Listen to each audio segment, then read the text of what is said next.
शुभकामनाएं। यूँ तो हमारी मुलाकात हमारे NHRCCB टीम के पदाधिकारियों के से वेबिनार के माध्यम से समय समय पर होती रहती है, परंतु आज का दिन हमारे लिए स्पेशल है, मेरे लिए स्पेशल है, क्योंकि छत्तीसगढ़ की इस पावन भूमि से मुझे बोलने का मौका मिल रहा है और उस जगह पर बोलने का मौका मिल रहा है जहाँ पर हमारे माननीय राष्ट्रीय अध्यक्ष और राष्ट्रीय संस्था प्रभारी उपस्थित हैं।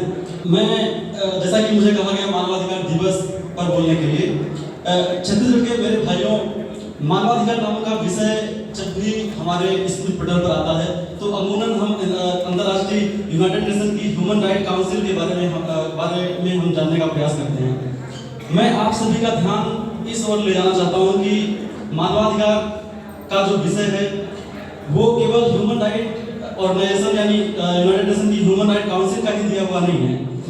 हमारी अपनी संस्कृति, छत्तीसगढ़ जिस संस्कृति को मानता है, हमारा भारत जिस संस्कृति को मानता है, मानवाधिकार उसी संस्कृति के मूलों में छुपा हुआ है। हम जिस भारतीय संस्कृति को मानते हैं उसमें हजारों वर्षों पहले सर्वे भवन्तु सुखिनः का नारा दिया गया। सर्वे भवन्तु सुखिनः, सर्वे सन्तु निरामयाः, सर्वे भद्राणि पश्यन्तु मा कश्चित् दुर्भाग् भवेत्। ये नारा, इसका मतलब है कि सभी सुख रहें, सभी सुखी रहें, सभी खुशहाल रहें, सभी निरोगी रहें। यह नारा हजारों वर्षों पहले हमारी भारतीय संस्कृति में दिया गया। आगे तुलसी बाबा ने कहा है कि परहित सरिस धर्म नहीं भाई, परहित यानी कि दूसरों का हित करने से बड़ा कोई धर्म नहीं है। आगे शास्त्रों में कहा गया है सर्वभूत हिते रता, यानी सर्वभूत यानी सभी के हित में हमें लगे रहना चाहिए। और ये सारी चीजें क्या हैं जो हमारी भारतीय संस्कृति में हमें बताई गई बचपन से, यही तो मानवाधिकार है। इसी को मानवाधिकार के रूप में हमें देखना चाहिए कि हमारे मूल में, हमारे जड़ों में, हमारी संस्कृति में बहुत पहले से, हजारों वर्षों पहले से समाहित है। इन सब का मतलब यही है कि मानवाधिकार सभी को मिलना चाहिए और पूरी गरिमा के साथ मिलना चाहिए, ठोकर मार के नहीं मिलना चाहिए, पूरी गरिमा के साथ मिलना चाहिए।